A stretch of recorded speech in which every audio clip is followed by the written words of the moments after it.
All right, what is going on, everyone? Welcome back to another Serious Angler podcast, episode number 197. As always, I'm your host, Bailey Egbert, and joined by my co-host here, the captain, Mr. Andy Full. What's going on, dude? Oh, we're chilling. Had a pretty rough few days, and as you know, my truck is broken down dead in my driveway at the moment. I'm going to call tow truck to come pick it up. The water pump went, had a big puddle of fluid, even though I only put 7,000 miles on it that year. Whatever, like, just funny. Got out perch fishing. My thumb got all bashed in. I stabbed myself with a fillet knife. Like, we're doing good. I'm just getting out the kinks for the new season. That's all. Yeah, what's up with you, man? Real quick before we go on, what's going on with me? I totally never asked you, but where did you realize that you thought your power steering was going out? So I picked up my daughter from daycare. I'm driving down the road, and I come out of a turn, and all of a sudden I hear this loud, like, hissing, rumbling sound. And I was like, that's weird. So I stop at the light and I turn, and it kind of like makes a weird, like, I'm like, oh, it's power steering. And you hear, yeah, bam, bam. And we'll come back to power steering. So me and Justin Salmon River were fishing with my buddy James Kirtland. He's captain for like Lake Run, Rainbow Trout, Steelhead, and Lake Ontario. And I went to go open up the back door of his SUV, his Chevy Silverado from like 1998, and I broke the door handle off at like 5 in the morning. It's all those bear paws, dude. The other guy, Steven Shen, who's also a guide up there, and he goes, "Oh, you got Bam Bam with you again today." So I always break a rod on this boat. Like, it's chaos. And start off the day prime and fresh by ripping a door handle. But back to my power steering. I get home and I put the car in park, and it's like revving a little more. I'm like, oh, that's a funny noise. So I turn it off, and I don't see any smoke, but I hear dripping, and I look down, and there's just fluid everywhere underneath my truck. Oh, boy. Like, And it was getting a little tougher to steer, but I opened up the hood while I was in my stoop looking. I could see where it was coming out of the water pump. I got my water pump shot. Oh, geez. It could be my power steering pump too, but whatever. So you're picking up the truck this weekend, correct? It should be done? I'm hoping. It's still sitting in my driveway because I called the tow truck company to come get it. My appointment's Saturday. I called the dealership today, and they're like, if you can get it in before then, we might be able to service it and get it back to you sooner. And I'm like, calling the tow truck company now. Huh. Well, hopefully all goes well, buddy. Hopefully you can get it back. So, I don't care. I bought a 2013. And it's always my luck when I buy a used car. Everything underneath the sun goes wrong. Sometimes I put the warranty on them. Sometimes I don't. The truck, I put it on, and we're good to go now. So, hopefully all is well. But yeah, I mean, things are going well with me. To kind of answer you and White Whale, we are catching back up in the north, and finally got the Hobie out on northern waters that are finally open. Found a few brown fish, got some work done, and things are going well. The business is slowly growing. We're getting up there, and it's going to be an exciting spring. We got some things going on, some things in the works, whether personal or fishing.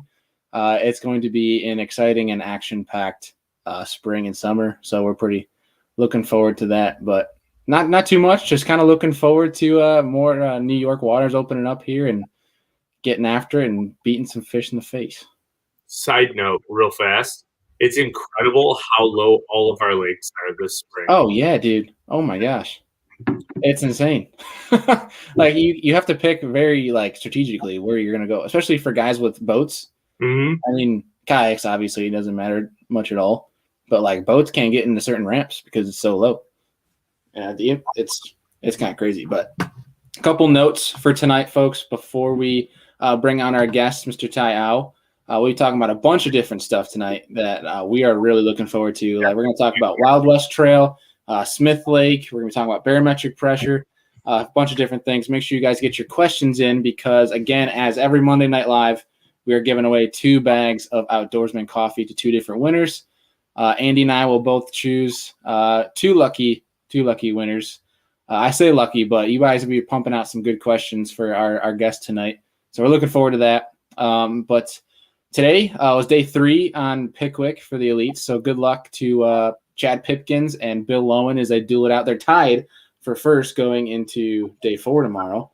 And also, I believe Spencer Sheffield is leading Group A for down on Sam Rayburn for stage 1 of the pro circuit for MLF.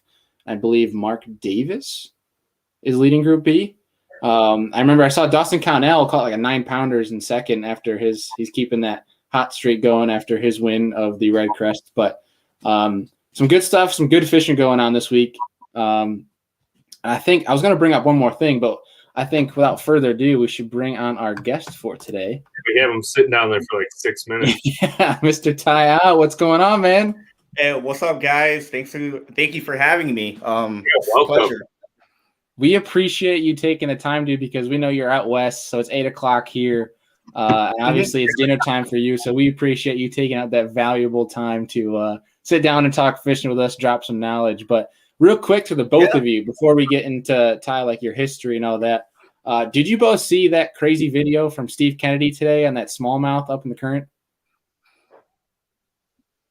No. No, Okay. I saw a lot of videos about the current, and I wouldn't have fished that. I'm just like, man, that's crazy. This video, okay, I highly recommend when you get a chance off here tonight, even right now, for all I care, you can look it up. So Steve Kennedy was like way up in this current where he's just getting blown around. He has to idle up just to get himself in position to try and sort of stay on the trolling motor. He's bouncing around on rocks, and he's getting pushed back from the current. And he thinks he's snagged. He pops his rod, and he realizes he has like a 5 or 6 pound smallie. Gets stuck in a tree, and he almost gets yanked out of the boat. And you see him going nuts all over. I thought he was going to fall in the water. Pulls it out, and he's pulling. You know when you're going to like purposely break off, and you're snagged. He does that, and it pops. And at first, you can tell he thought he broke off, but then his line starts going again. And realizes he still has the fish, and he gets it all the way to the boat. Fights it for a couple minutes, all the way in the boat. It's like a 5-pounder. Gets it right there, has his hand on it, snaps the line, and goes off. Oh, no. Dude, it was crazy. It was probably one of the wildest fish catchers I've seen on live. But yeah, I had to ask. Yeah. Well, enough about that. First things first, Ty, we'd love to hear about your history as an angler, how you got into bass fishing in the first place, and who kind of installed that passion in you. Yeah, so I'm an Arizona native, and not a lot of people can say that. I was born and raised here in Arizona, grew up in Tucson, Arizona. My parents were the boat people that came over from Vietnam. We were, South Vietnam, escaped the communist rule, got on the boat, went to the Philippines, stayed there for 2 years, and then, got into the U.S. And the reason why we came to Arizona, my uncle did that trip. And got adopted by a really nice family down in Tucson. So we ended up in Arizona and, just kind of grew up. My dad, we were never on any government assistance program. That's just how my dad is.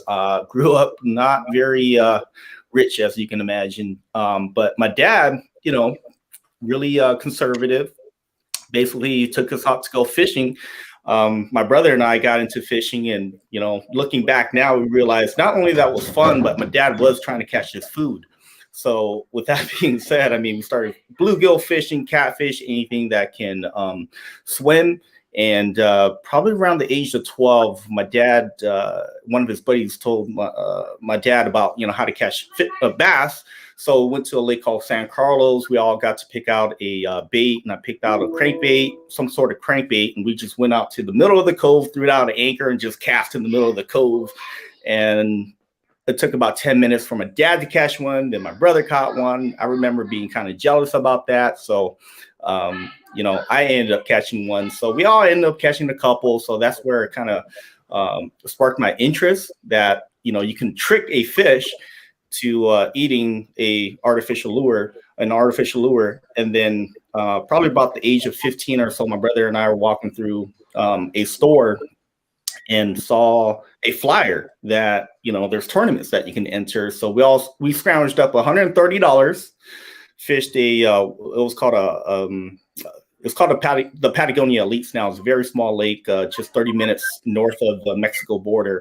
And I remember signing up for that tournament, man. I was shaking, and it was nerve-wracking, and we got our teeth kicked in. But that's where it all started, and slowly we progressed through the different levels, local, and then about 11 years ago now, I had sorry about that. I had quit fishing. And my dog just opened the door, and my kids are out there. Sorry about that.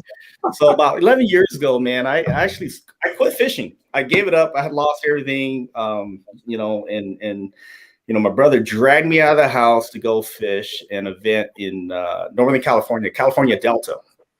So he offered to pay for everything, and I didn't have hardly any tackle. I had old beat up Senkos that were faded.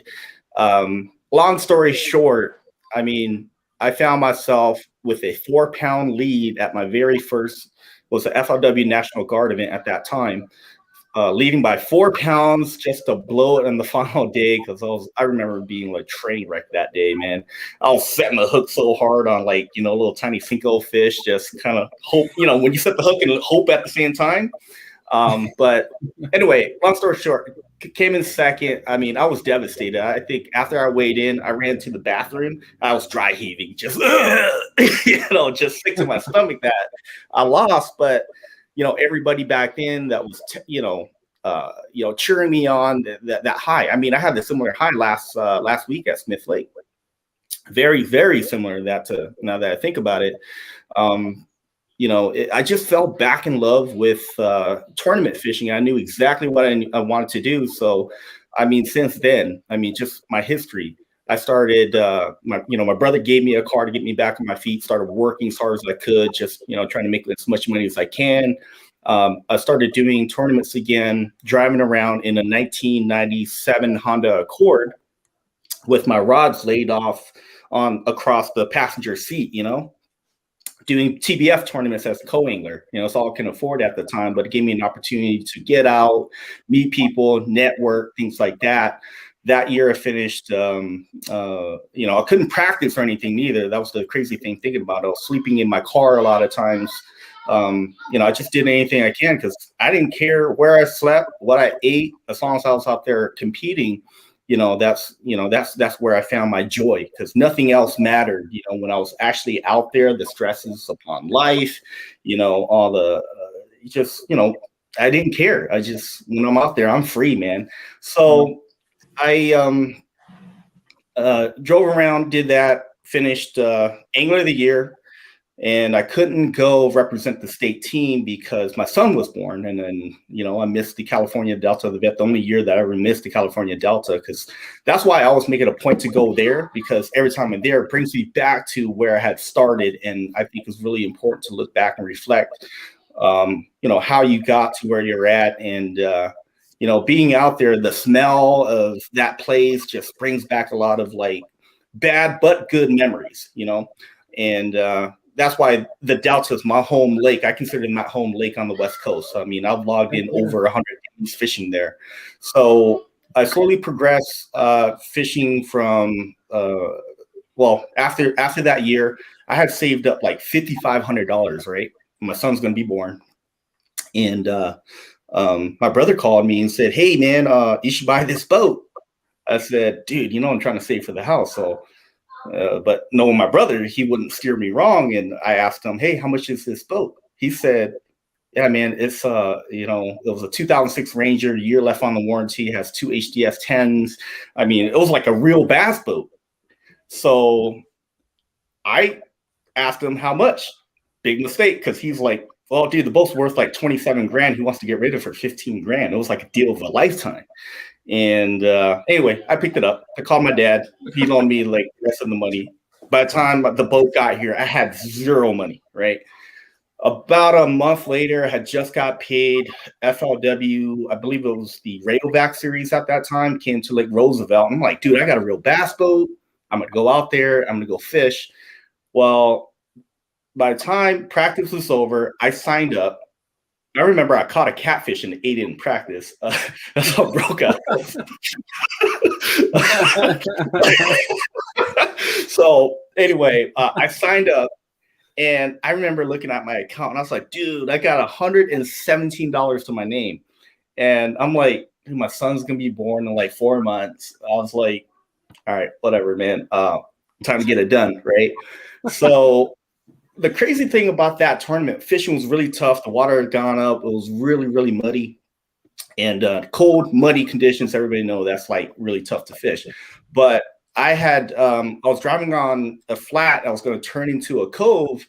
And the first picture that popped up on my Lowrance units, the first time I ever used like down scan, the first picture that popped up was a tree with a bunch of white dots in it. So I'm like, that looked like, the stuff I've been seeing on the internet. So I threw out the boat came with like a buoy, because GPS wasn't that great at that time. And I threw out a buoy right next to the tree, and I went back, lined up my cast, and I caught a fish, and I caught another one, and then a third cast, and I left, not thinking anything of it. Second day, I fished till like noon. I haven't even got a bite, man. It was the last day of practice. I went back to that tree, threw one cast, how to fish. So basically, that tournament, long story short, I ended up finishing. There was only 2 guys that caught a limit every day. I was one of them, and Mr. Name. We were right next to each other. He was like a little further in. But I finished 5th, and I won exactly $5,500. So I got my down payment back. So that was like a big relief. Like it meant a lot to me. And then I remember buying the house. I had to send in like the proof that where I got the money, and I had to stream the stub. It was kind of cool thinking back about it, but I wouldn't recommend going that route for anybody because things could have gone sideways. But that was significant to me because if I didn't win that money, I probably would have just had to get rid of the boat to buy a house for my son. So anyway, that gave me kind of like a little jump start. And then slowly, I was just fishing anything and anything out here. And for the last, say, 5 years, anywhere that I saw a tournament like on a fishery I haven't been to, I made it a point to go sign up because what I was really doing is I was trying to put myself in very like a uncomfortable situation where I'm at a lake that I don't know. I just wanted to see how well I was going to do and kind of train myself because I knew that I was going to go back east one day, sooner or later. And, that happened this year. Last year, I was able to win 2, FLW events at Havasu and Clear Lake, and then finish top 10 at the Delta. So I've done everything I've wanted to do out west, and now I'm looking back east, and took my shot. Went out to Okeechobee. I thought I was on them. I found fish the second day. I caught 17 pounds the second day. I thought I was on them. I texted my brother. I was like, dude, I think I'm going to do good. Well, long story short, I caught the smallest limit of, I did get a limit both days, but I caught the smallest limit. So don't mean to brag or anything, but I left that tournament in 105th place. Because before that, I was like, man, how hard could it be to beat half these guys and get my money back, Well, finishing 135th, I left I remember driving with no music on, staring at the road like, what the heck did I just do? Because I had quit my job. I have to catch him to pay the bills. And if things were going to go like that for the whole season, I'd be in a lot of trouble. So, Smith Lake kind of turned my season around. And the crazy thing about Smith Lake is I hardly did any research because I just needed to take a mental break about like being so amped up about fishing. I basically watched maybe a few FLW shows that were out there, that was a few years old. I just kind of looked at the lake, looked at the map, looked at where we launched it. I just went fishing, and practice didn't go good at all neither. So practice at Smith Lake, I caught probably about close to 30 fish that first day of practice. It sets up like Shasta, Pleasant, and New Maloney's out west, if I had to put them all together. Spotted bass at Shasta. The big ones at Shasta, they move up, they feed, and they move back off. You can go fish deep there, catch, 50, 100 fish a day if you want, but a lot of them are going to be small.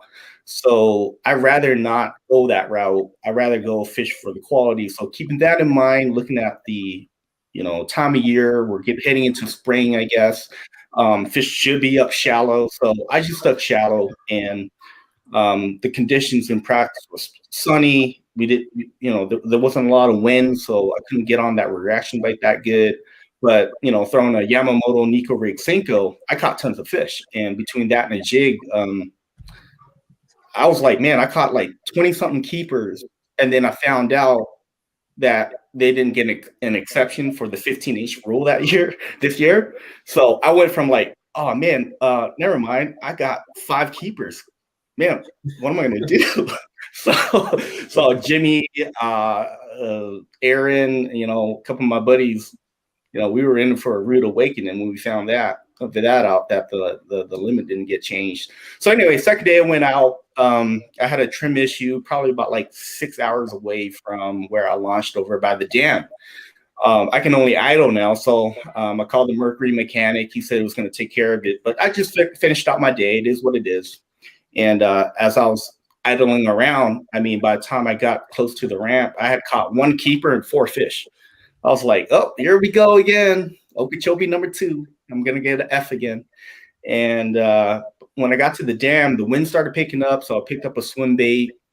I caught 3, one close to 4 pounds, and then picked up the S-Waver at the very end of the day. Got 2 taps on it, and then I had like about a 5-6 pound follower.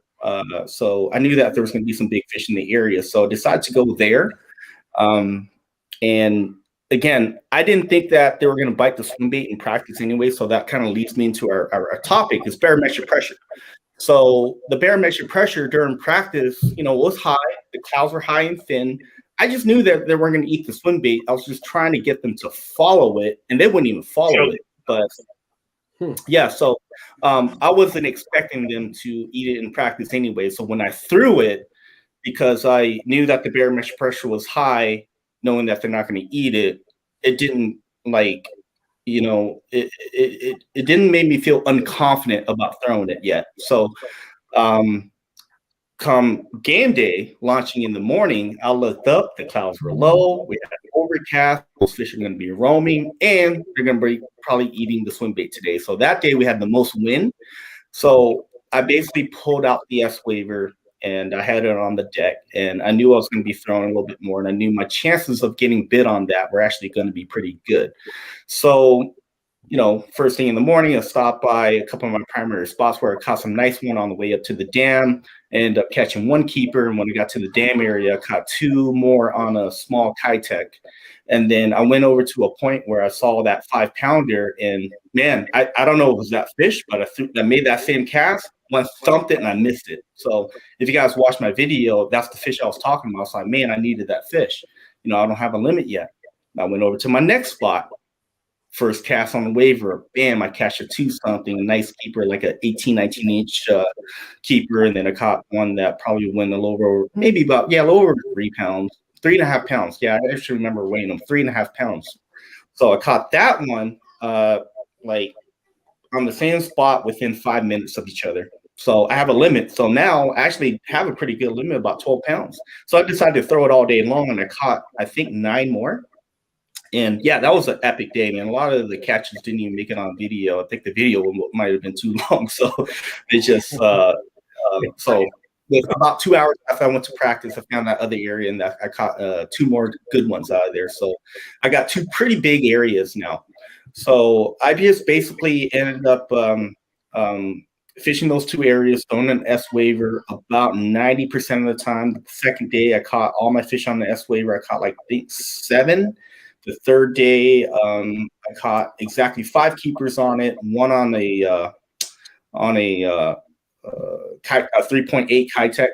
Mm-hmm. I saw that one on my Lowrance active target. As a matter of fact, I was actually fishing for a school in front of me, and I stopped, and I actually saw the school behind me. So I made the cast behind the motor, and that's how I caught that fish. And then I caught on the Dewey. I was penciling when they were boiling on top one. I missed a lot of big ones on that too. But every day I had about a 4 or 5 pounder that come up and just kind of blow on it. But the bad thing about throwing waivers is the bait's going this way, fish is coming up, and then it kind of goes this way, and the fish misses it. So right. I saw a lot of nice fish. And if I would have connected on, all of them, I think, yeah, my chances of winning would have been pretty good. But again, it's a high risk, high reward. You can't expect to catch them all. It's frustrating throwing that thing, but that's why I kind of want to talk about barometric pressure. You're not going to see me throwing it when the clouds are high and thin. So barometric pressure, I've done a lot of research on it, and believe it or not, I know that a lot of us know it to some extent. I'm here to help you guys understand it a little bit more so you can apply it. For example, everybody heard of bluebird skies. We've been out there after a storm. Fishing's tough.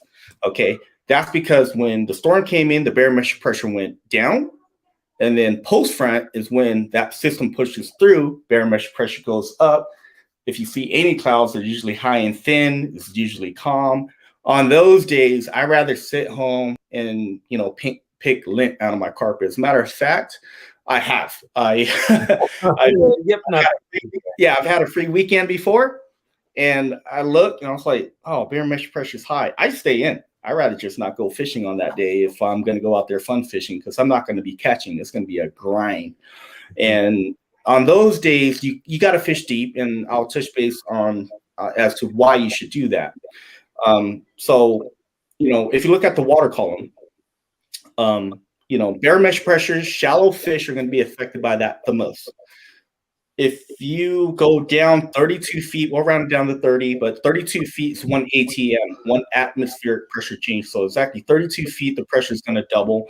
64 feet is going to double again. So if you pay attention to the tournaments around your area, especially if you got deep lakes and some close friends, we all got those friends that all they do is drag a jig. All that guy does is flip. All that guy does is drop shot. All that guy does is crank. We all have those friends. I mean, I pay attention to it, and when the barometric pressure is high, I can pick 5 guys and, at least 3 of them be in the top 10 here in Arizona, at least, because I know their habits. I know they like to fish deep, things like that. But for guys that throw a reaction, for example, I'll use Brett Height as an example. That guy will catch him on a chatterbait. And he's going to do a lot better when the barometric pressure is going down. Whereas another good buddy, Matt Shura, he likes to fish deep, drag around and drop shot. He's going to do better when the barometric pressure is high. So with that being said, you kind of use that to your advantage, right? Mm-hmm. Basically, there are so many tournaments. I mean, I got like 100 examples, but I'll take it back to my latest one. In December, we fished a Wild West Bass Teams tournament, and I told Daniel, man, the barometric pressure isn't going to go down until noon. So it was going to be a grind, and I told him that, hey, we're better off just fishing deep, fishing for those deep fish, trying to get a limit, and then swinging for the fences when noon hits, when the barometric pressure drops. Now, depending on where you're at, I'm obviously here in Arizona. If you pay attention to the wind direction, here, if I pay attention to the wind direction, most of our cold fronts come from the northwest, Oregon on down to Northern California, down to us. So when the wind's blowing from that direction, typically 90% of the time, that's going to be a high barometric pressure system. So when the wind's blowing from that direction, it clues me in that pressure is probably going up, especially if you got any clouds. I know the pressure is going up. And then if you look at your app, you can kind of match it up to what's going on. And in that tournament, when around noon hit, that wind shifted from the south. That's where we get most of our low pressure system. So you can find all this information out in your area by Googling weather front maps, and you'll see like a weather system with an H. Well, that's high pressure. You'll see another one, an L. That's low pressure. Well, just find out what's happening. Is it going to be pushing towards their area? If it's pushing towards their area and the pressure's going down, that's when magic happens. If you like throwing reaction bait. So anyway, if pressure is going up, that's not ideal. No, that's horrible. And yeah, it's a very confusing topic too, because I had a 30-something hour drive, so I just want to see what other people had to say about it. So I YouTubed it, and I was listening to some other podcasts, and some of these guys got it so wrong. And I know they got it wrong because I've been fishing my whole life, and I noticed this when, believe it or not, I was 12 years old when I knew it. When I found it, when I had my first hint about it. I'll tell you guys that story in a little bit.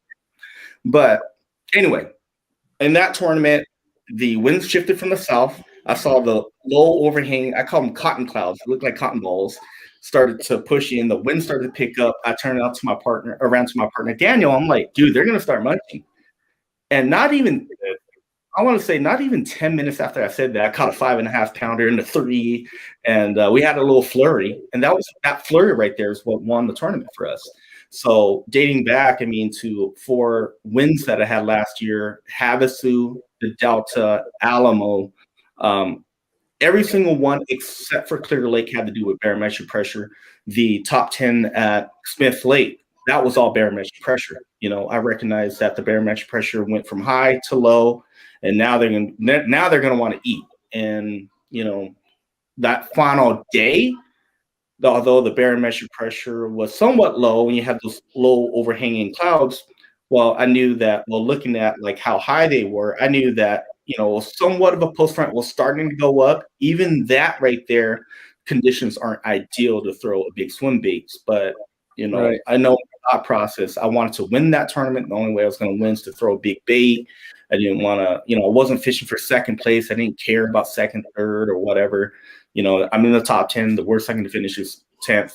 I had a 6-pound spot, like the biggest spot I've ever seen in my life, come up and blow up on that thing. And I didn't connect. And it is what it is. So it wasn't my time to win. And congrats to Johnny Cox for winning.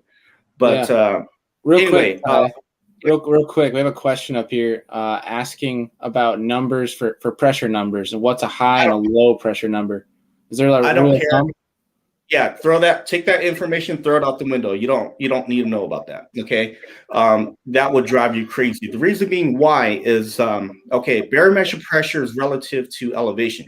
So the lower, like if you're at sea level, the normal barometric pressure, I think, is 29.22 or whatever. And then if you go up all the way to a high elevation lake, I think I was looking at some high elevation lake and it was like 26. I don't care about that. I just care when it goes up or down. Okay. So you're looking for drops. That's all you're looking for. So when it starts dropping, now remember, it's a little weird. Like if you're on one side of the lake, and then only about half a mile, a mile that way, whatever, the barometric might be dropping, but over in your end, it's not dropping, stable, or maybe even going up. So you got to pay attention to all the signs, the clouds, things like that. And I've been working with a buddy of mine. He doesn't fish, but he's a chemist. And I was telling him about my experiences with barometric pressure, and he's asked me a lot of questions that I didn't know, and that made sense, because he said, well, maybe it's not like this or that, and maybe it's because if the barometric pressure goes down, the algae and stuff releases oxygen, and there's other causes, but whatever it is. But we ended up finding out, there was a research that we read that when barometric pressure decreases, the dissolved oxygen in water increases. Because the first theory that I ever read about and heard about was, and let me know if you guys heard about it, is it has to do with the air bladder, right? When the barometric pressure lowers, the air bladder increases, therefore it pushes fish up. I don't think that's the case, because if you're bloated, why would you want to eat?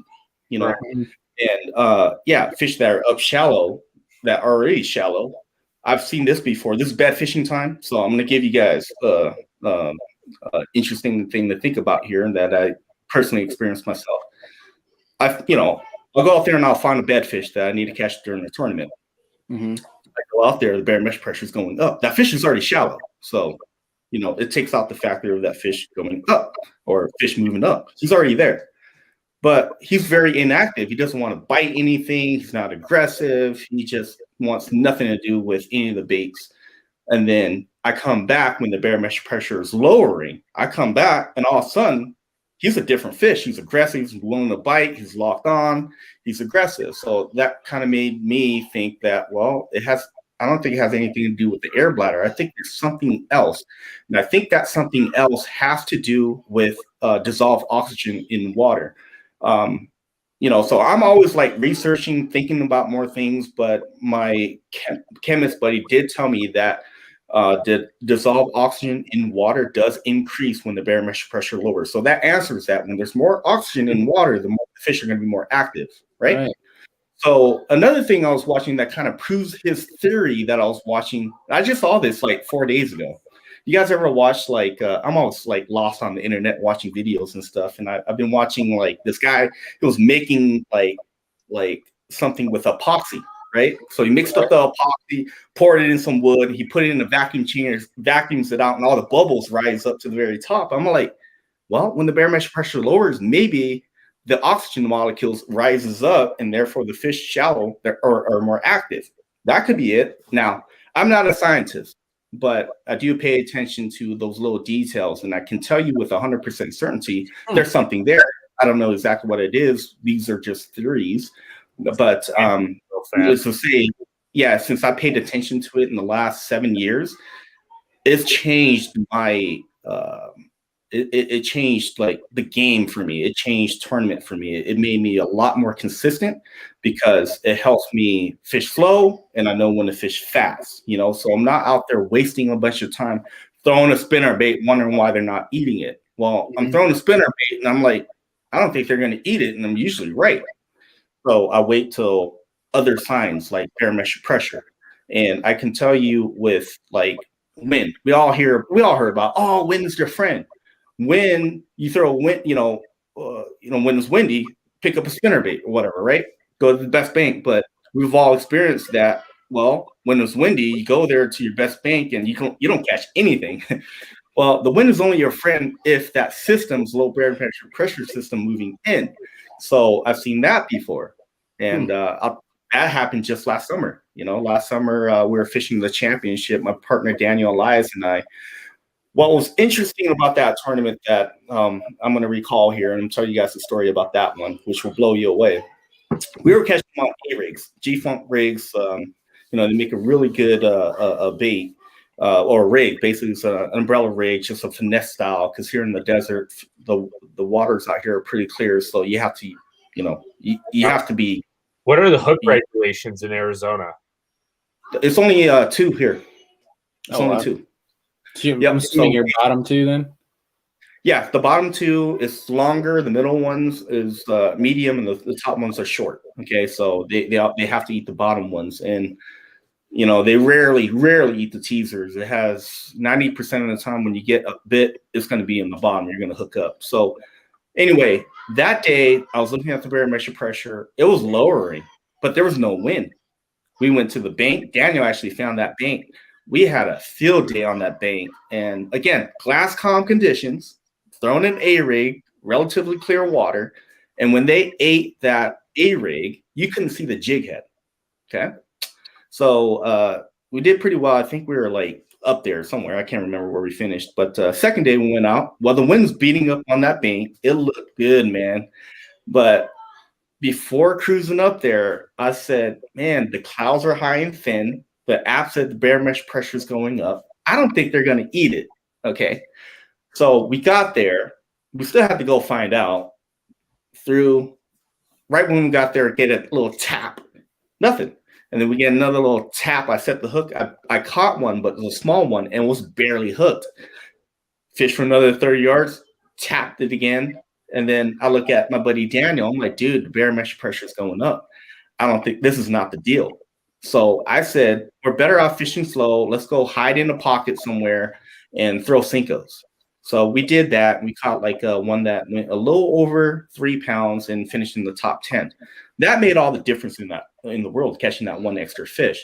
Whereas if you didn't pay attention to barometric pressure, you probably would have wasted your time fishing. It was like 150 yards long a bank. We fished it for like 30 yards at the most and left.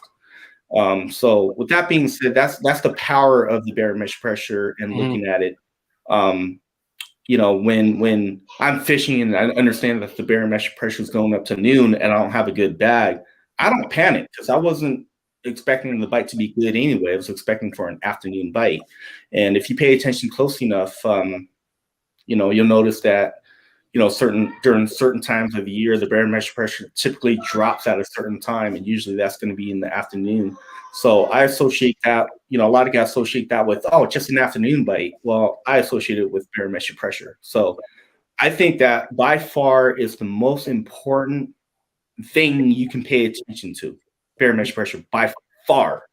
Because let's face it, I mean, we're not all going to get tournaments like I had at Smith Lake where a swim bite lasts for 3 days. Well, the reason why it lasts for 3 days, we had overhanging clouds, low pressures, a big system kind of moving through, and it took 3 days to pass.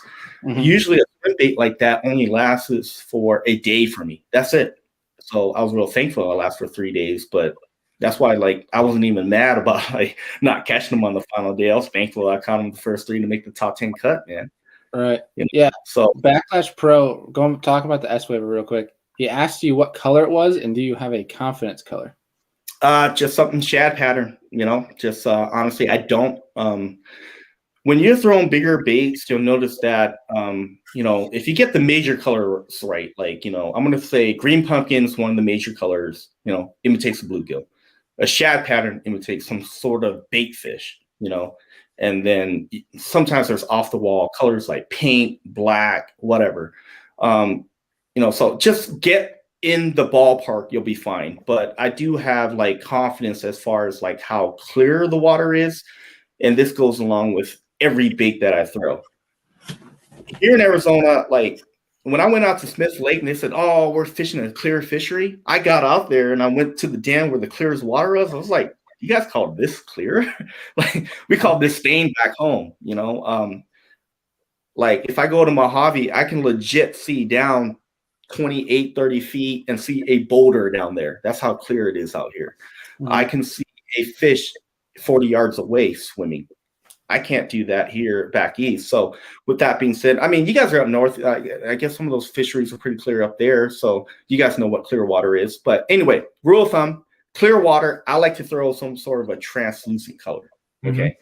Mm-hmm. Overcast conditions, I do like to throw a solid, a white color. And then, like a bone. We all know, you switch over bone for top water and overcast conditions. But at the end of the day, I don't really get too in depth in color because I think presentation and when you throw it is more important. More importantly is when they're willing to eat a reaction bite, just throw it, and they're on shad, just throw some kind of shad color. Guys overthink color too much, but I mean, I do and I don't, and I'll tell you guys a quick little story. I may or may have not have gut hooked a fish a while back, and I felt like the most responsible thing to do it is, I thought he was going to die, so I threw him on my live well. So I guess that's a felony, keeping a bass, so I committed a felony, right? But anyway, again, we all have a responsibility. It does happen. It's not like I want that fish to keep that fish because I don't even like eating bass, but I had to do it. So I threw him in the live well with no pumps, nothing. I went home and I put the boat away, went to sleep, woke up. I'm like, oh crap, I forgot to put that fish away. So it was in my live well still. Went out there, it was still alive at the bottom of my tank with that much water in it. So I just threw it in my fish tank and I had a pet bass, right? So I started messing around with this bass, experimenting with it, and I learned a lot from this bass. When I took a big bait, you guys know what a torrid tube is? Mm-hmm. Okay, it's a pretty big tube, and this is a 2-pound bass. So after he ate all my alligators, ate everything in the tank, it was just him. So I had to feed him and all that stuff, which, it was a big bummer. Anyway, I'll drop a torrid tube in there and a green pumpkin one. That fish will grab the whole thing. So first thing I learned is that bait's that big, the bass is not that big. He hits it, the bait's gone in one little gulp. So when a bass really wants their bait, he's going to eat it. And that bait, he ate it like it was nothing. So anyway, I got the bait back out and I drop it right back in. He'll grab half of it and spits it out. By the third time, he'll grab just the tentacles and spit it out. By the fourth time, he'll just kind of look at it. But if you take that green pumpkin one out, throw a white one in, the process starts all over again. So that basically taught me to, I got to mix up colors now. So here in Arizona, green pumpkin is a very popular color. And, a lot of guys by now know how to catch them on a wacky rig Cinco. When that is basically like my go-to bait this time of year in that Clearwater fisheries. But when I see everybody else throwing it and I can tell they got green pumpkin on, then I'll switch over to watermelon red, just kind of throw a little extra glitter in there to kind of, because the presentation is right. It's just they might be conditioned to seeing that color. You know what I mean?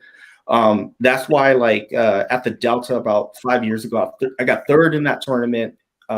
We all know a chatterbait's awesome there. Everybody throws green pumpkin, everybody throws red, and everybody throws white. I went with purple. I was just messing around. I just tied on a purple one. I got third, on that chatterbait just because I knew the presentation was right. And, I just experimented with, a completely off the wall. And the reason why I went with purple, because we know that purple's a good color there because of Roboworm. They make this margarita mutilated color. So that's where I got the idea. And it worked. So, yeah, I experiment with colors in that fashion. But, yeah, I always resort back to, my rules. Okay. And my rule was at Smith Lake, I was throwing green pumpkin when I got there, and the bite was okay. I put on natural shad because the water was clear and the sun was out. And between natural shad and baby bass, I was getting a lot more bites. But during the tournament, we had overcast conditions. And I found that green pumpkin now was working better than natural shad and baby bass. So that's a little trick that I learned in Northern California. When the sun's out, I just lighten up my colors, especially if the water is clear. And when the water is dirtier or we have overcast conditions, I go with a darker color. But I don't get too caught up in like, that, it has to have, this, stripe or whatever. It doesn't matter. Right. Yeah. Another question kind of along with that, and one that, Andy, I'm taking as my vote to win some coffee tonight, is Charles Blood's question. Going back to barometric pressure, saying, do clean and dirty water affect how the bass react to pressure drop, or is it kind of like the same thing? It's the same thing. In dirtier water, you can okay, let me just explain clear water. In clear water, you got to be perfect. Okay. So, they can see the bait.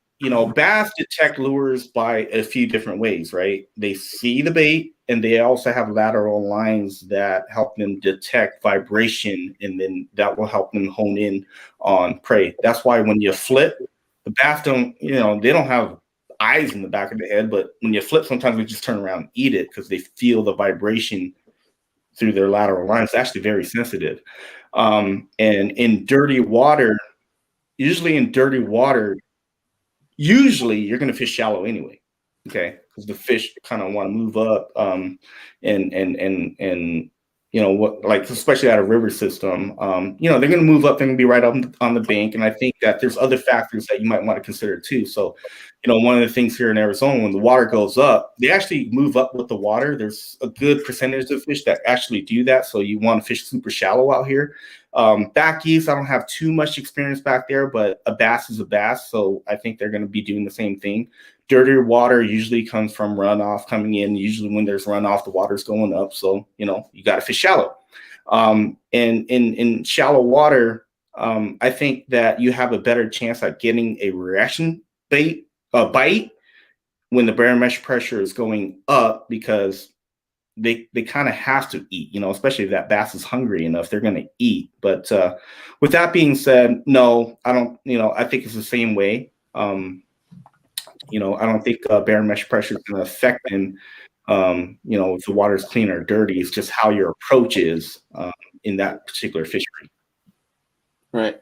That makes sense. I mean, does it affect so say take like a Pickwick, right? A current body of water. How does that barometric pressure play when there's current? Current, again, current. Well, when there's no current, let's just start from the opposite. When there's no current, there's no oxygen factor to consider. It's pretty straight up, so it definitely affects it, right? Right. When there's current, remember you got oxygen movement and stuff like that. And I think it ties in barometric pressure ties in with oxygen, dissolved oxygen more than anything. So in my experience, it still affects it, but just not as much as a no current situation. Okay. So I'm not saying go out there and use this as a rule. When the barometric pressure goes up, you're not going to catch them on a direction bite.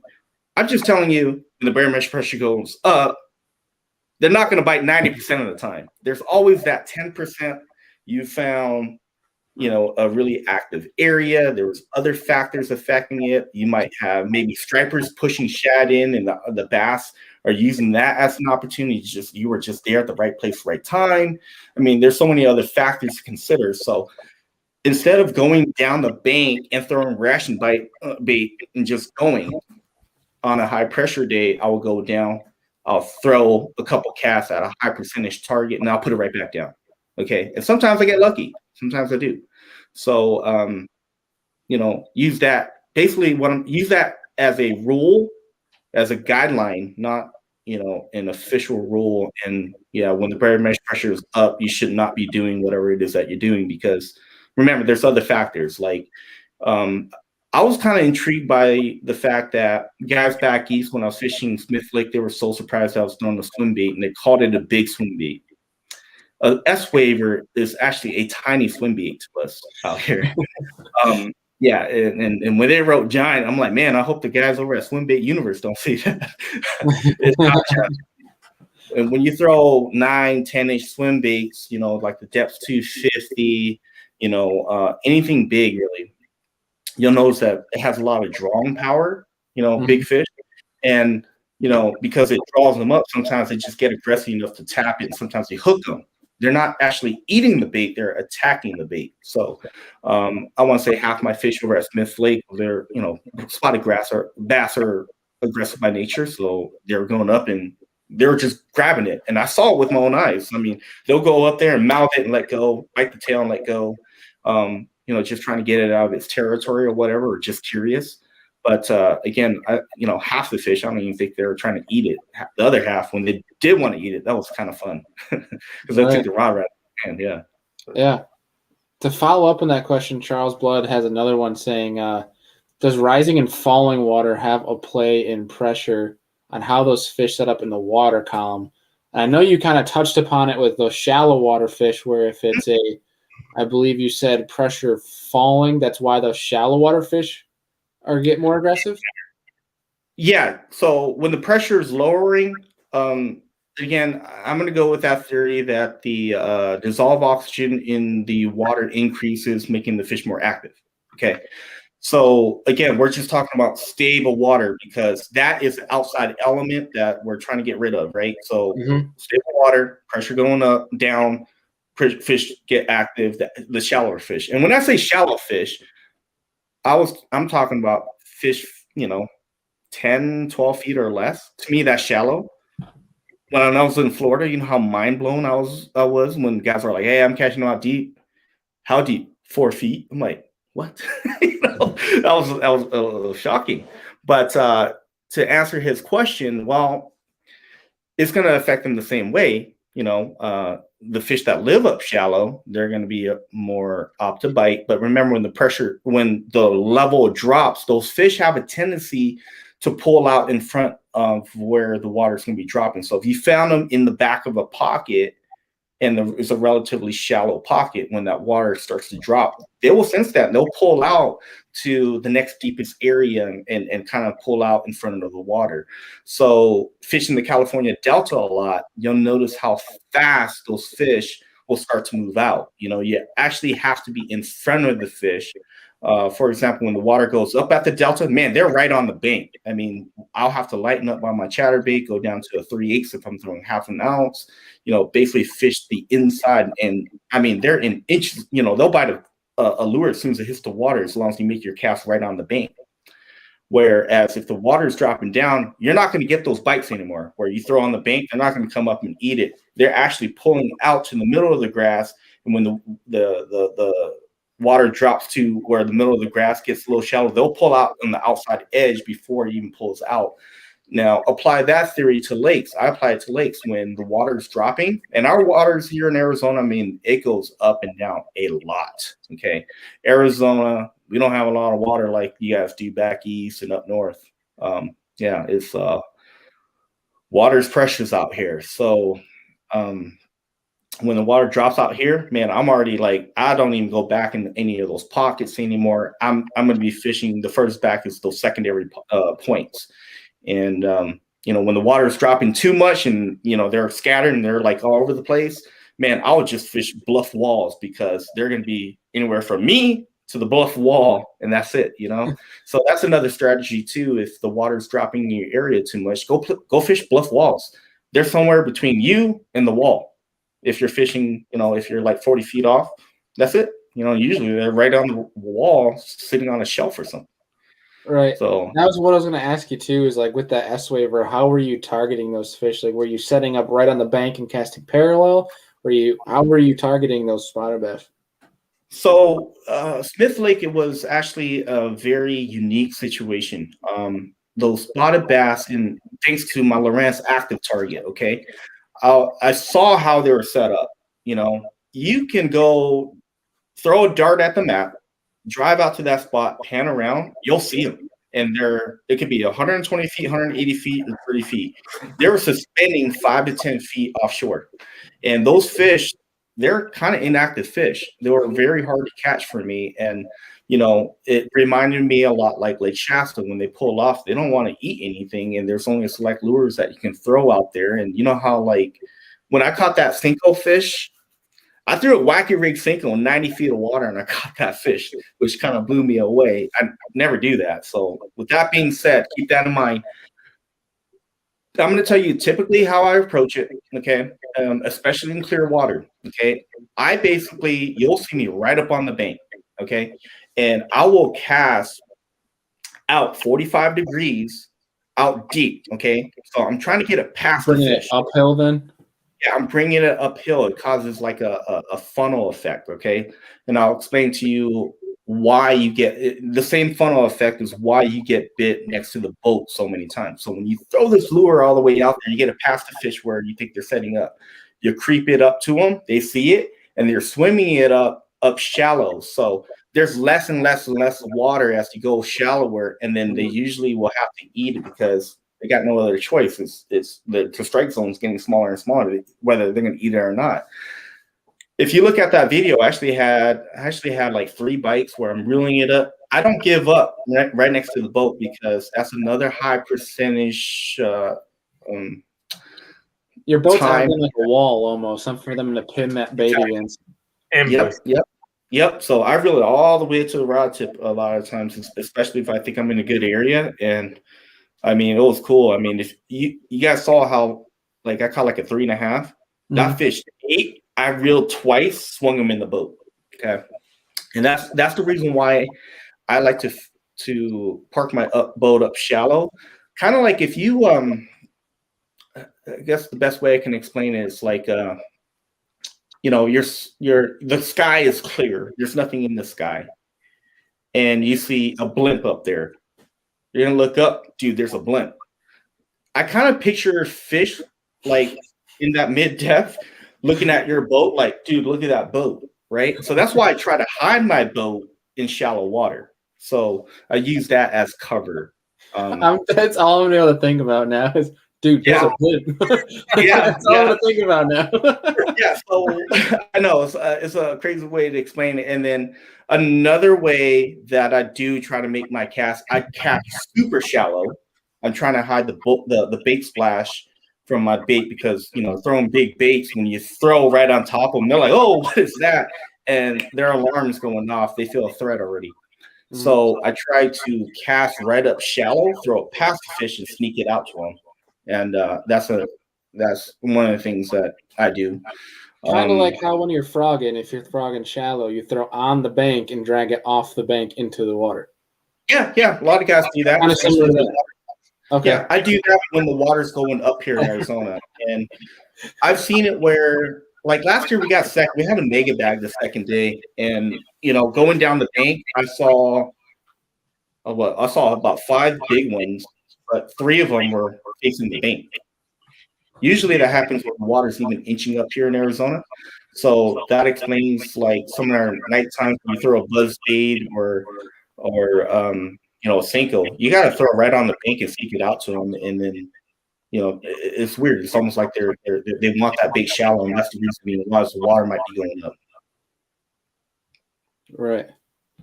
So we have a question here from Brandon Berlinski, and he's asking, are you monitoring the pressure while you're on the water, and how do you make adjustments when you see that pressure changing? I look at the app just once. First thing in the morning, that's it. The pressure, just like anything else, it's like, looking at the weather 2 or 3 days in advance. Obviously the closer you look at it, typically the day of, that's going to be the most accurate, right? So I look at it 2 or 3 days out sometimes just to get an idea, but really in the back of my mind, I'm like, dude, it can change. I'm not even worried about it. But first thing in the morning, when I launch my boat, I'm waiting for my boat number, I'll pull up. All I'm looking for in my app is, all right, when does it drop? So it drops around 11. Around 11, I'm start looking for signs, and I'm looking at clouds. If you guys saw me in the live feed, I will bet you that you will see me kind of look up, huh? I was looking up, and what's going through my mind is, okay, I'm seeing like how high these clouds are, where they're coming in from. Right. So I'm looking, so I see that little cloud. I'm paying attention to that cloud. And if the wind's pushing this way, I'm definitely paying attention to that cloud. When that cloud gets a little closer and closer and closer, boom, I pick up a reaction bait. If I'm not throwing a reaction bait already, I'm picking up a reaction bait, and I'm hitting up all my high percentage spots at that point. That's paid off for me so many times. So I'm giving you guys like the juice, man. I don't want to. We appreciate the juice. Yeah, I'm telling you, man. It's there's people that spent time in the boat with me. I'll tell you another story down in Mexico just the other November. And this was kind of crazy because, again, the guy was asking me. I think a lot of guys ask me, but they like, yeah, whatever, man. You're full of it. That's what I think. I don't know. Because it does sound crazy. It does sound crazy. And I kind of looked at it subjectively. But I was fishing with my good buddy Todd Woods down in Mexico. And first thing in the morning, we were smashing them, man. I mean, we were swinging in 5-pounders, calling them dinks. Okay, it was super fun. We went down on a trip, and all of a sudden the bite dies. But I had paid attention to these clouds coming our way. I'm like, hey, Todd, I think it's going to take about half an hour, 45 minutes for that cloud to get here. So there was 3 finger clouds heading this way. So we decided to stay in the area instead of going out there and finding fish. So as soon as those finger clouds kind of pushed towards us, I'm like, here it comes. Right when it got to like around 11 o'clock, they started busting on shad, feeding on everything. We're smashing them again. That cloud passed us, and the bite stops. And I'm like, dude, there's another one coming. So we waited in the area that one came. They started biting it again, and it stopped. That happened 3 times in a row. And Todd was like, dude, this is crazy. I can't believe that I've never paid attention to that, So a lot of guys get that. If you had that much of a trend going on, that had to have been the case. No, I'm positive, guys. It's been the case. My first experience with it was a very young age. I was 12. I think, that year we had just got into bass fishing. And I remember that trip very well. It was my dad was in a ski boat. That's all we had that time. We tied a rope to a John boat. So like me, my cousins, my uncles, I mean, there was like, I think like 5 of us in the ski boat and like another 4 of us in the John boat. And he was like trolling us, like, kind of like, that's basically our trolling motors, his big motor kind of pushing us around. And we're just throwing crankbaits, rattle traps, and we were smashing them, man. I think we caught like between all of us, like 50, 60 fish in a few hours. I mean, it was off the charts. Heck yeah. And I remember I couldn't sleep that night. And I was like, man, I can't wait to get out, for the sun to get up. And when we got up, bluebird skies, no wind, we get out there. I fished till like 11, from sun up to 11. Didn't even catch one freaking fish, And that memory always stuck with me because, why didn't that why did those fish stop biting? We were catching so many the day before. Well, the day before that storm was coming in, and remember we had to get off the water because it started raining like crazy. You guys all experienced that when you go out there and the fishing's like awesome, but a tornado's heading your way or whatever. You guys got to deal with that, right? Yeah. But yeah, that's like on an extreme scale. There's also windows of opportunities that pop up throughout the day, and the bigger the drop, the better the fishing's going to be. When it's stable, there's going to be a grind. You can grind them out here and there. It's not good. It's not bad.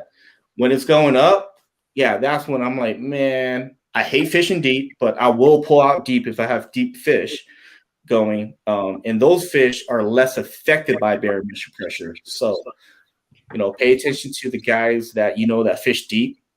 Pressure's going up. Typically, they do better. And the guys that throw big swim baits and chatter baits all the time, they usually struggle. Right. So, with that being said, is there any other questions? Here in a second, but real fast, Brandon's going to win a coffee bag there for me just because of great little tangent, a couple side stories we got out of it. That's a great question. Thank you, Brandon. Heck yeah. And Brandon's a fellow New Yorker, so we'll get in touch with Brandon. We'll get in touch with you, buddy, and get you that second bag of coffee. Yeah, we got some more questions for you here, Ty. Scott Klein is asking. He's going after river smallies tomorrow. He said right now the pressure is rising and going to be cloudy tomorrow, high of 66. The winds are light and variable. What would you throw? He said he's been smashing them on 110+1 juniors. Okay, so you're dealing with smallies. I'm glad you asked that question because smallies are less affected by barometric pressure. What I told you, everything I told you, I'm thinking about largemouth the whole time. Okay, smallies put them in a different category, although they're still bass. They do funky stuff and they always seem to break the rules. Okay, and I learned this from Josh Bertrand. There's like different strands of smallies too. And they act different, much like how a northern strain largemouth would act different than a Florida strain largemouth. So right. I'm still learning about smallies, so I'm going to throw that out there. I rarely get to fish for them unless I go down to Havasu. If we catch them at Roosevelt, it's by accident, and I accidentally caught a 582 at Roosevelt, a 5.82, which that's a big desert smallie. That's a big boy for Arizona. Yeah, one big fish with the smallie at a largemouth lake was kind of funny. But smallies, if it's overcast, they have a tendency of roaming. So I'm paying attention more like the overcast. So they're visual feeders, okay? And a lot of guys tend to struggle with them because when there's overcast and it just kind of came in, I'll tell you a little secret. I like to throw big bigs at smallies when overcast comes in because they're sight feeders, okay? And I noticed that when you're throwing little tiny lures and stuff in overcast days, it just doesn't work as well because I think that, they're so reliant on sight, they're just not seeing that little lure anymore when the overcast all of a sudden comes in. Now, give them like 2 or 3 days of overcast, they'll start biting it again because, their eyes have kind of adjusted. I think it takes fish a lot longer to adjust to light conditions than we think. Okay, so well, it's kind of like waking up in the morning and turning your bedroom lights on or your hallway light. You're like, oh, yeah. I would say that. Yeah, I mean that's a good point. I think so. I certainly think so. I'm not even joking about it. Yeah, because there's times where I'm fishing a buzz bait and like it's off the wall and like it shuts off, but I'm like, we got more daylight. I know they can hear it, and then when they come in, they completely miss it. So if you're throwing a white one, switch to black, and it'll buy another like 20 minutes of buzzbait fishing. Right. That's a little tricky, But anyway, with smallies, when there's overcast conditions, just keep in mind that they're going to be roaming around a little bit more. The vision, that's one of the best lures to throw for smallies, but. Needless to say, like if I'm throwing a Kitech, I love throwing Kitechs at smallies. If I'm not dipping the tail, you're gonna bet I'm dipping the tail on an overcast day. I'll throw, more opt to throw chartreuse. I like to throw, S wavers at them. They'll smash a freaking S waver, man. And so with that being said, I would just probably stay away from the little finessey stuff when it's bright and sunny out. I mean, one of the things here we do in Arizona, we throw like little hair jigs at them on a 5-pound test line and just kind of sight fish for them. But that works better in sunlight, like dead calm, super clear water, and then overcast comes in, the light just dies on us. Right. Yeah. Yep. So total sidebar here. You had mentioned how obviously because you're from Arizona as well, that you can see down 10, 20 foot. Do you guys down in that southwest, those clear lakes, when those fish are spawning, I'm assuming with that clear water, it allows them to spawn much deeper. So do you guys ever use a flogger for those fish? Yeah, if we're allowed to, sure. Heck yeah. Wait, allowed? Do you guys aren't allowed to use floggers in certain trails? Certain trails you're not allowed to, like the Wild West Bass Trail, you can't. The Bass Junkies, you can. You know, so if it's a team event, I like the idea of floggers because it promotes working together as a team. I don't look at that as a disadvantage or an advantage, right? It's just one of those things. Like it's a team event. Let's promote, you know, that team mentality. Because if I got a flogger in my hand, that means I'm probably not fishing at all.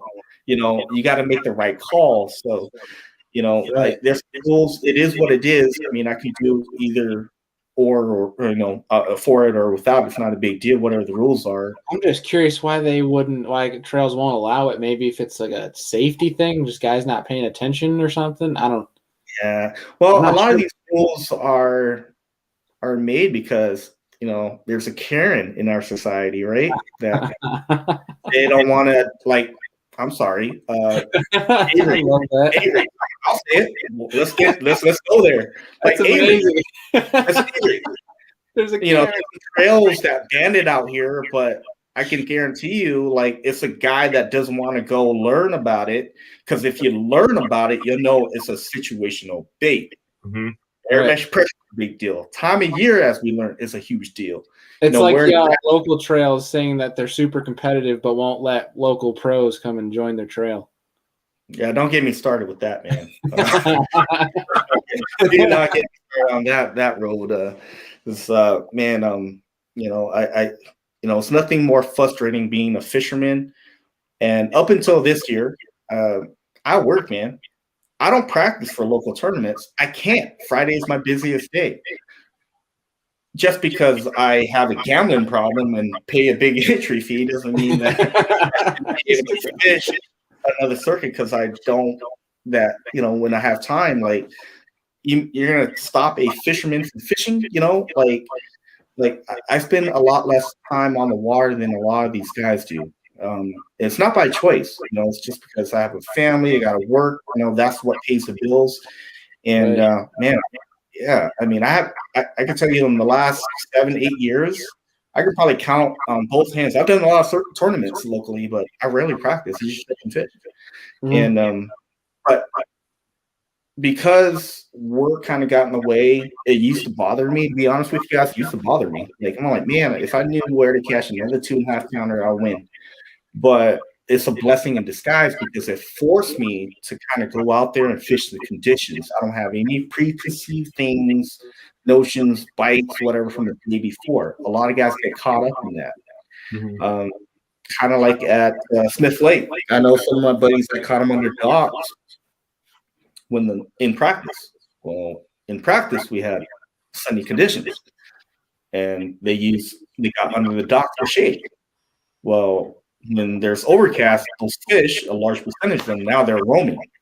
You know, so there's also other factors that you got to pay attention to, just not the barometric pressure. You know, so like if it's sunny out, barometric pressure going down, you target a dock, and now you're going to dock. Well, if 70% of the fish are gone, you know, you still have to make the adjustment to catch them in the overcast conditions cause them to scatter. And I've seen that before where I was on a really good flip bite at Lake Mead. I went there, got the spot, threw to it, nothing, threw to it, nothing, threw to it, nothing. Kind of looked around, realized, oh, it's overcast. They're scattering. So I took a chatterbait, threw it on the other side of the lake, a cast that I would never have made in sunny conditions. I caught one, and then I caught 3 in a row, and that's what saved my tournament. So it's just a bunch of pieces to the puzzle that like that's what I love about this sport, because the more I learn about it and the more intrigued I am by it, there also is a luck factor. I'll admit it. But at the end of the day, you know, if you pay attention to everything that I'm telling you guys to pay attention to, it'll just help you catch more fish, help you be more successful. And that's the goal today, is to help the viewers understand, you know, maybe another point of view, and just kind of take away one piece of information and to help them catch another fish or two. So hopefully everything I've been sharing has been insightful, because it comes, I mean, I'm just trying to promote the sport, right. You know, that I'm really big into that. And if I can just help somebody just find more success, maybe we'll see more guys out in the water and grow the sport. Heck yeah, dude. Andy, do you have any more questions for Ty before we hit him with our last question? Yeah, man. Thank you for I'm very, I don't know how to word this properly. I'm very appreciative of breaking down like weather patterns. I'm a firm believer in it as well, especially when it's fishing. It definitely affects the fish way more. So things are like bringing out some like scientific of it. Mm-hmm. Heck yeah. Oh, I think one thing we were going to cover as well was that I don't see anybody talking about is the Wild West Apex Trail. I wanted to cover that really briefly because Austin Wilson, who's been on the show a few times, told me he's fishing it. And basically what we spoke about offline was it's a top 30 guys from the Wild West Trail, and it's called the Apex. And I think you mentioned there's no practice, and it's 30 grand for first. Do you want to talk about that briefly before we sign off tonight? Yeah, so something that we're starting on the West Coast. Right now, my plans are to fish them, but as a lot of you guys know, my rig's back east, so I'm, working out the logistics, trying to find a boat to go help them build this, because I believe in it. It's huge. It's called the Apex Series. It's basically it's not just Wild West qualifiers. There's a select few anglers that historically hasn't fished Wild West, but we all know that that's the guy. That's the guy that can help grow it. So it's invitational only, I should say. That's probably a better term for it. And great group of guys. We're, as I was talking to you offline earlier, the West Coast, in my opinion, kind of got stagnant. We go to the Sand Lakes over and over and over again. We go to Havasu, Shasta. No, it's all good. And then we're trying to add a few more lakes to the mix, like New Maloney's. And then, they hardly go to Roosevelt anymore, and they never go to Lake Pleasant. So we don't have a lot of lakes. We don't have a lot to choose from. And I'm 37 now. I've been fishing tournaments for over 20 years now. To go to these lakes over and over and over and over again, competing against the same locals over and over and over again, it was getting old, to be honest with you. So on top of that, we're trying to grow the West, but we're doing the same thing over and over and over again. It's not good. It's not growing. It's not working. So, since the inception of Wild West, I mean, we didn't see 100 boat tournaments. I mean, we're filling up at the Pro-Am level, so that's great to see. The owner, Jeremy DeHart, has been really good on growing the West Coast. I mean, I think we were breaking records the other year, like 200 something teams, were showing up. So it's a great thing to see, because before that, seeing a 40 boat tournament here in Arizona was a big tournament. Now we're seeing consistent numbers, 70, 80, which is big for Arizona. Mm-hmm. But the Apex Series, we're going to smaller lakes. Most of these lakes guys haven't been to. So being that there's only 30 guys, we actually get to go visit a lot of venues that otherwise we wouldn't be able to go to. And I can tell you, fishing in Northern California, they got some of the best fishing in the world. Okay. Some of these lakes are a little further south in California, but they're sleeper lakes, lakes that you guys may have never heard of. But we're just going out there. It's going to be televised, so you guys are going to get to see it. Okay. And hoping and praying that the logistical stuff, because it's not feasible for me to drive my boat back from Alabama, fish, and drive all the way back. I already have 332,000 miles on my truck. I don't think my truck will make it, to be honest with you. So, so that's what I got there. And That's cool. It's for the anglers, and again, it's cool being involved with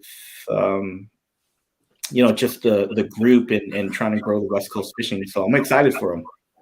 Yeah, heck yeah. It's something that I never heard of until Austin mentioned it to me last week, and there's something I wanted to bring up. And obviously, you've been Wild West AOI in recent years. I think it was 2017, correct? Yeah, 2017. I think 2018 team of Angler of the Year. I don't know if we missed it in 2019. Yeah, so Right. I've been fishing Wild West since the very beginning, man. I'm hardcore Wild West, and if I can fish it, I'm there. Right, yeah, it was a trail that I don't think a lot of people talk about, so something I really wanted to bring up, and I appreciate you talking about it. It's cool because it is out west, and we don't hear a lot of tournaments out west because not a lot of the big trails go out west. So it is cool to see some of the derbs out there that are being highlighted and anglers highlighted. Yeah, no, some really good anglers fish Wild West. You can actually pull them on YouTube. They air on the Pursuit channel, Fox Sports. There's a few other ones. I think CBS Sports. I'm not quite sure that one. But anyway, you can watch our past shows on YouTube. Go like the Facebook page. You'll get updated by it. I mean, quickly growing last year or this season. They tapped into the Southern California market, which has some awesome fishing out there. So you're going to see some mega bags and big fish coming in. So it's really neat. There's one episode though I want you guys to go check out. It's the Wild West Bass Trail, Lake Shasta. And Lake Shasta is a lake that we go up and finesse and worm and all this stuff. But my buddy Alex Napias, he caught a 13-pounder, a largemouth 13-pounder, followed by an 8-pound spot on I think a 11, 12-inch swim bait. Make sure you guys go check that one out. That was caught on camera. It's on YouTube? Yeah, it's on YouTube. Yep. I think that was in, if I recall correctly, it's either in 2018 or 19. Whew. But you'll see a picture of him holding two giants. That's a 13-pound largemouth and an 8-pound spot. You guys heard that right? 8-pound spot. That's not like I believe he overlapped the field. Shoot. If you overlapped the field. I drove all the way home that tournament, no music on, staring at the road, 17 hours. Just what the heck just happened? What did I miss? He had my day weight beat by one fish, with one fish. And that's a lake where you go out the goals to catch 12 pounds. He got a 13-pounder. So yeah, pretty neat. That's pretty crazy. I'm gonna have to look that up. Yep. I eating a bunch of those like 8 to 10-inch spots. Well, one thing about those Northern California lakes, and one common denominator that I see is all the lakes up there that have these big giant spots that you see in pictures and stuff. They have one common thing: is trout. They're trout meters. And so I don't know if they're good for our Arizona lakes because all we have is shad, and we just got Gizzard shad introduced at some of our lakes a few years ago, and the bass aren't really getting that much bigger. They are getting a little bit bigger, but just not like we call it vitamin T, vitamin trout. Trout. I like it. Yeah. Well, Tai, we're going to wrap up tonight's show with one more question for you. And super simple. Pretty much it's if you could sit down with 3 different individuals, have a beer, have a steak, pick their brain, who are you going to invite? Doesn't have to be fishing industry, and they don't have to be presently alive. Yeah, I don't drink, but I'll sure as heck. Okay, I choose steak. Man, Gerald Swindle definitely be up there. The guy, if I had to mimic my career after anybody, it's Gerald, because, I'm like him. I love to make people laugh. I joke around a lot. It seems like he's having a great time and finding success being who he is. Another one, definitely Mike Akinelli. I used to be a break dancer. So I read his book when I first was reading up everything about tournament fishing. And then, of course, I'm going to add in Clay Dyer.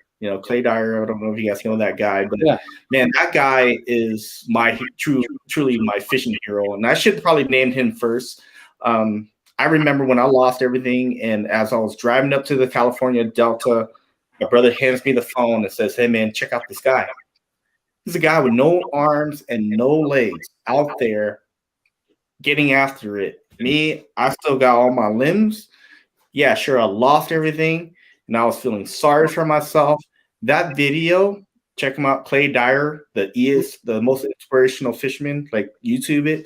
That video did so much for me when I watched it. Man, I stopped feeling sorry for. I felt horrible about feeling sorry for myself after watching that video. I felt like a sissy. Let me just go out and say it. Like I'm like, what the heck is wrong with me? You know, I got choices. So that fired me up and got me to work, man. So I would like to sit down with Clay. That's a great trio, dude. Heck yeah, man. Yeah. Well, Tai, dude, we really appreciate you taking the time out of your night to join us here and drop some knowledge. I think I've definitely learned a lot, and I can speak for Andrew and the folks that have tuned in for the majority of the show. They definitely learned a lot as well. Yeah, I appreciate it, guys. Just go check out my Facebook page, Tai Au. I'm holding the trophy. You got don't send me any friend requests. I can't accept anymore, and I'm transitioning over the page, so I don't even check my personal stuff anymore. So Instagram is Tai_AU_media. And appreciate you guys, man. I had a great time talking about it. I mean, this is stuff that I love to talk about. Sorry if I got super nerdy about it, but it's stuff that really excites me. We love that part. Yeah, heck yeah, dude. Yeah, a little hashtag everyone can start using going forward. Codes are blips. I'm gonna start at every big fish post I see on Instagram now. I'm gonna just start that hashtag. That's a blimp. Yeah, there you go. I'll put TM and I'll tag your Tai Au media so that way they know it's copyrighted like that. That's a blimp. I see you, Brandon. Brandon Hua. Well, dude, we really appreciate you tuning in. It's been a blast to not only meet you and talk with you, but to learn from you. So we hope we can get you back on the show again down the road, and obviously we'll be rooting for you here forward, dude. All right, thank you, Bailey, Andrew. My pleasure, man. We'll catch you guys later. All right, see you later, Tai. Yeah. Such a good dude, like especially one that these are the kind of guests that Andrew and I love having on because we can ask questions and we can sit back and they will talk about it, and they'll talk about certain avenues that we didn't even think about asking questions about, which I think is really cool. And I also just love hearing about different swim bait fish. Obviously, throwing an S-Waver, catching big spots on an S-Waver sounds badass, and I'm jealous. But we had a bunch of folks tune in tonight. We appreciate you guys, as always. Real quick, folks, down in the description, go follow Tai on his social medias. His Facebook and Instagram are linked below. But also, next Wednesday, not only we're obviously Monday next week, we'll be having live. Next Wednesday, we're going to be live as well for episode 200. There really is no certain specific agenda for Wednesday night because it's episode 200. We're just going to get a drink. We're going to have a bunch of different guests on. If you guys would love to be a guest on the show that night and join us, contact us, email us, reach out over social media, whatever have you. Hop in and go if you want. Doesn't matter. Yeah, show up Wednesday, put in the comments saying, I want to join, and then shoot us your email. We'll bring you in. It's going to be a fun night. We're going to start around 8 p.m., and we're just going to kind of kick it and talk about fishing, talk about memory lane, talk stories, and shoot the bucket and see what happens. But it's going to be it's almost like a birthday party in my eyes because it's episode 200 of the show, where it's come from, where it started. I think it's going to be a lot of fun to do. We're going to have a bunch of different guests on, people who've been on the show before, hopefully some people like yourselves that watch the show that have never been on the show before. It'd be cool to get a mix of everybody on and fill this thing up and see. It'd be kind of interesting to see how many people we can get in the stream in general. But yeah, so I already know what the cut for it will be. Series Tangler, episode 200. You guys, so Destin and Marion gave us this idea. I don't know if you can see that reel. Oh, that's blown up. Yeah, that's what we're talking about for 200. Hey, it took me 5 seconds to undo. But we've been, Destin and I were joking with each other. Whenever we'd backlash, or we'd make a horrible cast, or like whatever, we'd joke and say the series Tangler. Should we make T-shirts that it's like a joke? Like, yeah, like just like a comedy little T-shirt, something for like the serious angler community for you guys to rock, just the serious tangler, and obviously we'll come up with a graphic. But if that's something that somebody will rock, we will obviously put in the effort to make it. So let us know. But we'll probably put out something on social media to see if people would be interested in that. But again, let us know if you guys want to be involved in episode 200. As of right now, it is subject to change, but as of right now, Friday, we do plan to have our Sabine River preview show. We'll have the recap for Pickwick and the Sabine River preview show. Adam has the Open on Smith next week. I know Deacon has tournaments this week. We're trying to get that scheduling all figured out because we don't want to bug them for every tournament when they're trying to get practice done. But obviously, you guys will be the first to know once we figure that out. But Andy, you got anything else left for the folks? I hope everyone has a great night. Stay healthy and safe. And we will see you next Monday and Wednesday live. Heck yeah. Sounds good. We'll appreciate you folks as always, and we'll see you guys on Wednesday.